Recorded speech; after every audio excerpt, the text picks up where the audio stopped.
If you can, please stand for the pledge of allegiance and stop smoking.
Okay, we're going to do a roll call.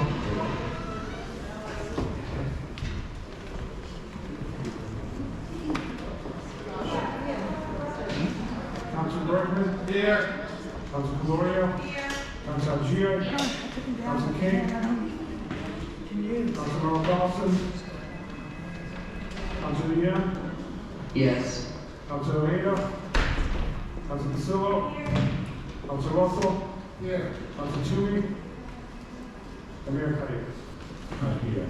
Okay, the motion is to approve the minutes of October 22nd. Roll call. Council Bergman? Yes.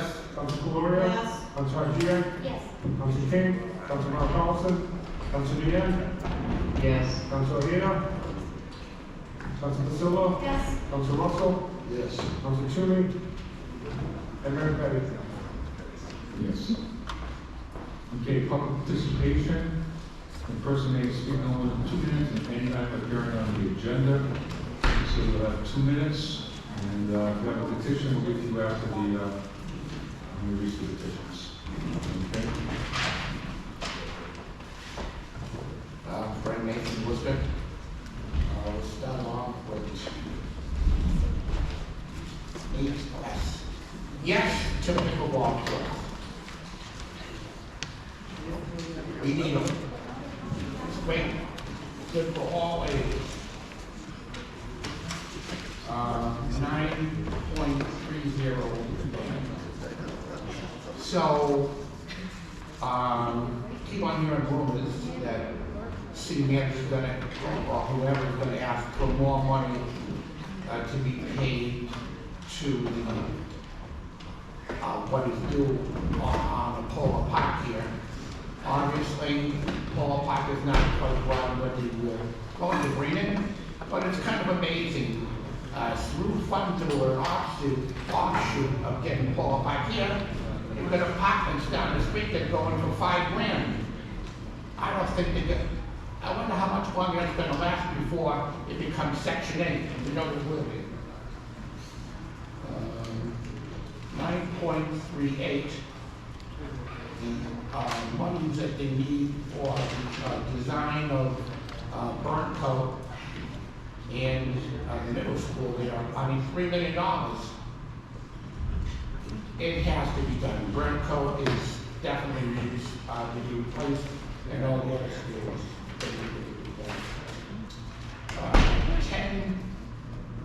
10A, which was tabled last week. So, using TIF money to get the, environmental, sustainability, well, you can have all the sustainability you want, but I want to remind people here, if we go to all EV cars, there isn't enough power generated in this state. If you think you're gonna have all the cars, I mean, the charging stations alone will be bigger than most gas stations. I mean, gas-powered cars aren't going anywhere. I like discounts, but you remember that. In the long run, it will cost more money. And talk about, you have to burn the fuels to get the charging stations going. If we want climate change, maybe they should cut out all the hot air. Is your name, city residence? My name is Joe Marshall. I'm a resident of Boston, actually. I'm here to go to 11D. I can say what? Just for that. I can say what? My daughter Jamie was killed September 17th. At the corner of South Ludlow and Clover. Crosswalks were put up, but the flashing lights weren't. 2 nights ago, I had my grandson in my lap in the crosswalk. And the car came, everybody stopped, the car came around the right and almost hit me, my grandson. Those flashing lights have to go up. There is a new complex there. There are 9 people in wheelchairs in the neighborhood and children. Like, I can't say it's more important than anything. My daughter died of every senseless death because of the negligence of the crosswalks being walked, weren't put up all the lights, and they repaved those streets 2 years ago. That's my issue. I just like to address those lights, and it's not just that intersection. There's several intersections in the city where it needs to happen. Being in a wheelchair makes a huge difference. I don't have enough time to cross.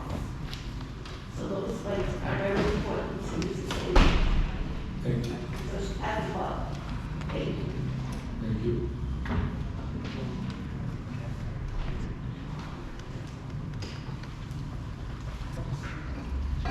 Another hazard, City of Worcester, 18. The item is asking for increased services to support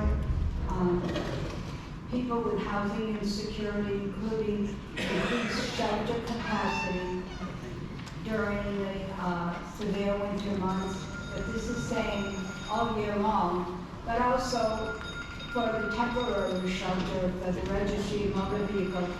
And it's requesting that the library extend the hours so that people will have a place to go and stay warm. The library closes at 5:30. That's when the temperature starts to drop. So it would make sense if the library was able to stay open longer so that they could stay warm. Thank you.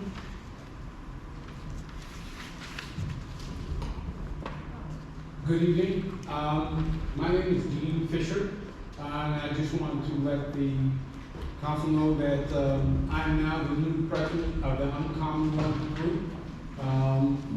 Speak on item 1. Yes, I'm going to speak on item 9130. And my question is that the last time I think we were present, we asked about the interest that was with the funds that was granted. So I'm trying to find out the follow-up with that. I haven't heard what the interest was on that particular item, of amount that, the money that was given to the city from the 2020. Thank you.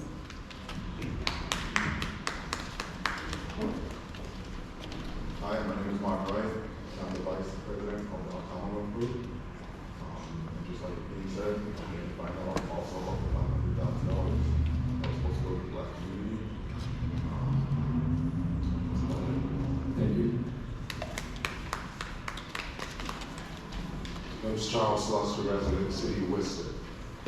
On item 9.30, and another item on the metal detectors. The first one is on the ballpark. We came a couple of months ago, we wanted to know what happened to the $500,000. We never got an answer for it. We would like to know, the money's still there, how much interest is there, because it was supposed to go to the black community. It didn't say Fire Park back then. Next item is the metal detectors. I truly think you need metal detectors. Councilor King, I thank you, brother. We just broke a fight up. I think we need metal detectors. Let's keep our public safe. I hope we get metal detectors here. We have them in the airports. Let's look at all the vulnerable places where our citizens are. Why me, I even like to put it in front of the schools, just to make sure everyone's safe. If it's safe enough for the airports, it should be safe enough for our children.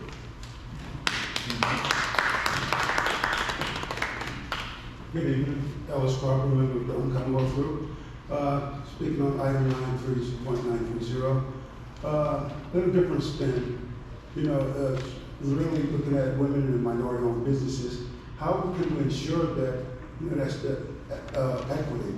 You know, it shouldn't be that the state have to sue companies for not doing what they say they're going to do. Because at the end of the day, that money came back to the city, and those businesses were still cut out. So, and I know we were going to give it back to those businesses, but when is that going to happen, and how can we ensure that equitable, inequality happens, in businesses? So that's my biggest concern with 9.30. Thank you.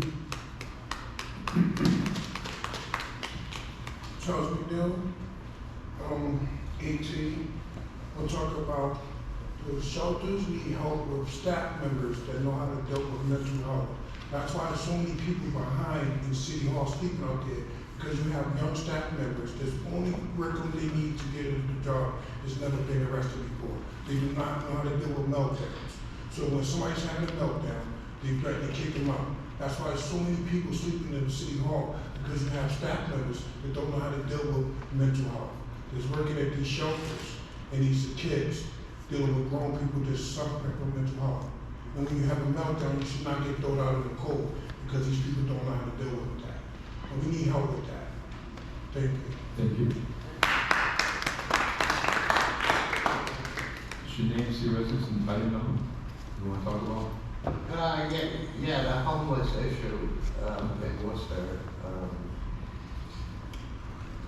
Is your name? City John Masliviak, City of Worcester? City of Worcester, yeah. So, the past 2 years, the homeless issue has been increasing since the hidden pandemic.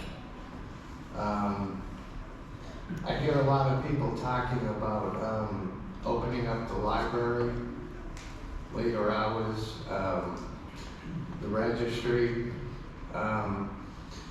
It seems like there's a shortage of places to go for people. And my suggestion was, for the winter time especially, opening up the high schools at night and letting people stay at the high schools at night and leave in the morning, so they don't have to deal with the freezing cold. But that's all I have to say. Thank you. Thank you. Hi, my name is Miss Hicks, and I live in Worcester. I wanted to talk about AT. My grandson just aged out. You know where to put it on if I didn't have a place in the street. I know you guys are having to listen to other people, but you don't get these homeless people. They're going into dark places in their head. You have no idea. I'm out there with them. I've been out there for 8 years this weekend. So I know a lot. I'm very, very angry right now because of what happened out there, so I'm trying to calm down. But I'm tired. I'm tired of coming out there. I'm so sick and tired of it. I'm tired of people complaining about the homeless. Where are they supposed to go? Why don't you stop coming in here with ideas what they're supposed to do to help them instead of closing everything down? And now they're not going to open up the R&B till December. The library is not responsible. I keep coming up here. Why are they everyone's trying to put that on the library? They're dealing with so much. And I came in here and I spoke about this. I was a part of EPICA, Ex-Prisoners Organizing for Community Events at Johnstown Jails. We passed some bills. We got free phone calls. We got the threshold. It's not $250, it's $1,200 because of us, because we spoke. So we had a house called EPICA House for this right here. Everything, people don't want to see these people on the street. They're eyesores, but you don't want them to have any kind of basic human rights. So let me tell you something. I'm not ever going to stop talking about Queen Street. And I don't know who approved Queen Street in here. Their workers are not regulated. They're not core trained, anything. So I'm not going to stop. My grandson, my granddaughter, this is their hometown. They deserve to not deal with this shit. Excuse me. Excuse me. I was trying not to pass. Can you wrap I'm up? sorry, but that's it. That's all I'm going to say. Thank you. Hey, thank you for that clap. What's your name, city residence, line number? Thank you for not swearing more. Sorry I'm shaking up. The other pickle is just spray painted my face out there. Yes to 8L, get a criteria for speed humps. Yes to 8Q and 8R. The tax seats were taken out. I'm so glad I wrote this ahead of time. Were taken in 2013 and 2014. It's been a decade. Yes on 8U, and let's allocate funds so our librarians do not have to use punch cards. Regarding 10C, through the chair, you all want reports on this, but are not gas stations. Item 10A, a master transfer of the public's wealth into a private pocket. The Chamber of Commerce and City Administration told us again and again that Polar Park would pay for itself. It looks like that's an outright lie. Not to belabor my points from last week, but can we make sure the city solicitor rushes up on contract law too? When a local homeowner owes the city a few $100, they put a lien on our house. Well, Larry Lucchino nets $50 million flipping the Blue Sox, and we get an $800,000 deficit. Not very best managed city in the nation, if that's not. On the same note, I am here in support of AT. Our cost of living has increased consistently year after year, while our city has fewer resources than it did a decade ago. I think we all can see that the unhoused population of Worcester has increased, so I appreciate the UMass researcher who put this petition forward. Queen Street is staffed by abusive, problematic people. Smock homes are notoriously unsafe. The temporary winter shelter got unboarded today, but its 60 beds was woefully insufficient last year, more so this year, but our manager has acknowledged this. I learned that the shelter has a 6 p.m. curfew, so a large part of the unhoused community that's trying to get back on their feet is systematically excluded from this public comment. I talked to people yesterday and this morning and they need bathrooms, places to charge their devices, and an increase in mental health services. The city needs to learn the phrase dual diagnosis and create centers that address both addiction and mental health. I'm wondering if there's any update from when the city council requested the city manager address the lack of public restrooms, especially considering that they don't seem to be a problem to provide them for our visitors. Also, while I'm here, I would love an explanation why that was the first time I've seen cops without body cameras on in the past 7 weeks. Oh yeah, this is the Thank water you. from the fountain. Go ahead next. Is your name, city residence, and line number? My name is Lily Vogt. I'm a resident of Worcester. Thank you for the opportunity to speak. I'm a medical student at UMass Chan, and I'm a newer resident of Worcester. But over the past few months, I've grown to love the city of Worcester, and I'm here today with a group of medical students, both new and old to Worcester, to speak about the growing number of individuals in our community who are experiencing homelessness. I've had the privilege of shadowing some members in the community who are working to solve this problem, and I have seen how it has been impacting the health of our community members. What I've witnessed has left a profound impact on me. A daily struggle to access basic necessities such as warmth and safety that most of us take for granted. Can you imagine the immense toll that this takes on someone's physical and mental well-being? This experience has only strengthened my belief in the critical need for proper support and shelter. Without it, many are left to face unthinkable challenges. Witnessing this struggle has driven home just how urgent it is to address these issues. And I think you've heard a little bit about it today. Not only for the well-being of individuals in our community, but for the whole of this community. Worcester is the second largest city in New England, and it has one of the most competitive housing markets in the country, with a vacancy rate of just 1.7% as of May 2023. Since the end of the eviction moratorium, over 3,000 eviction cases have been processed, leaving many without stable housing and depending on shelter or homeless prevention programs. We need zoning that supports the increase of shelters throughout all neighborhoods of the city. How can we, Worcester, the heart of the Commonwealth, shy away from the love that our community deserves and the support that it desperately needs? As a medical student, I urge you to prioritize policies that address both housing stability and healthcare access for those experiencing homelessness in our community. Thank you for your time and consideration. Thank you. Should you use the residents? Item 11. Hello, my name is Carolyn Dunderdale. I'll also be speaking on the same topic, and I'm a resident of Shrewsbury. So my name is Carolyn Dunderdale. I'm a medical student also at UMass Chan, and I also went to Holy Cross, and I have stayed over at homeless shelters, so I have experienced harsh winters myself. We're grateful that the City Council has established the city-sponsored shelter that's at the former R&B Center. It has 24/7 staffing, showers, meals, and security, so it points to being a hopeful project. However, it only has 6 beds, and it's only for single adults.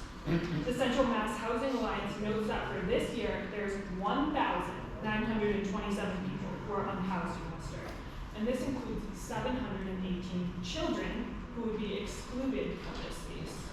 Now we know there's other private shelters in Worcester, but that means that this shelter only has beds for 3% of the unhoused population in Worcester. We propose that the City Council expand the number of beds to the maximum that can be accommodated in the shelter and allow families. A big question, of course, is where in the budget this expansion can fit. The department through which care for the unhoused is funded, the Department of Health and Human Services, published its fiscal 2025 plan, and it said they had a planned decrease of expenditures of almost $300,000 for this upcoming year. Considering that homelessness is up 20% in Worcester, there should be an increased spending in this department that should be focused on projects that are going to help address this. We think that adding beds to the former R&B shelter would be a home run for addressing human rights issues and expanding an already successful project. Thank you for your time and consideration.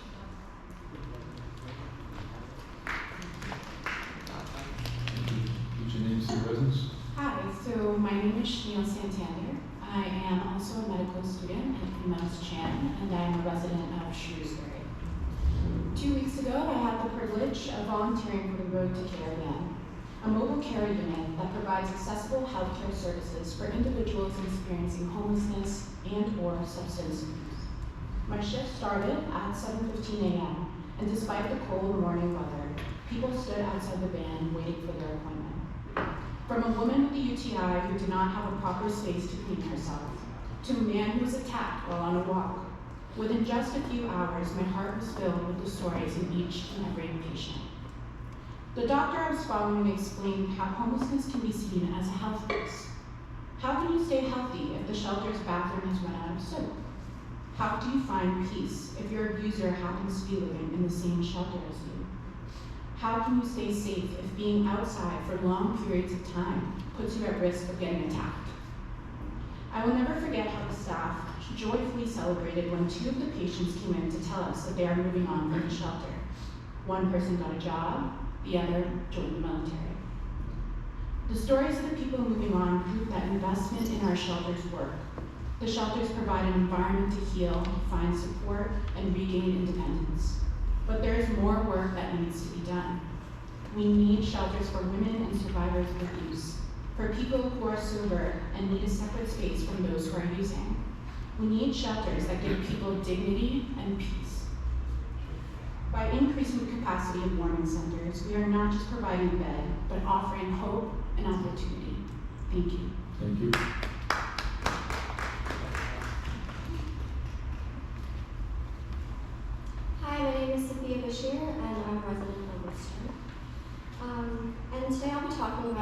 controversial, Worcester Public Library. For many of us, public libraries offer a space for community enrichment and collaboration. However, for individuals and families who are unhoused, the public library offers so much more, such as safety and dignity at no cost. Earlier this year, the Worcester Public City Council met at the Worcester Public Library to discuss the issues of safety and the growing numbers of the unhousing population visiting the library each day. While it's imperative that every visitor of the Worcester Public Library feels safe, it's also important to not create further stigmas of the unhousing population in Worcester. Safety is a basic human right for all, including those who are unhoused. And while there have been efforts to focus on safety, such as implementing security, tailored staff training that can mitigate sort of the issues that come along with being unhoused, such as mental illnesses and other resources, we're here today to ask you for extended hours at the Worcester Public Library. For a population of just a little over 207,000 people, the Worcester Public Library closes at 5:30, 3 days out of the week, including Saturdays. In the upcoming winter months, it's essential to have extended hours in spaces that host the unhousing populations. We look forward to working with you and thank you for the opportunity to speak today. Thank you. What's your name, city residence? My name is Gulali Shah. I am a resident of Worcester. I'm also a medical student at UMass Chan, and today I'm going to speak about harm reduction regulations in our shelter to better support our homeless community. Recently, I spoke with the unhoused community at the AIDS Project Worcester, and I was taken aback by how unsupported they were medically.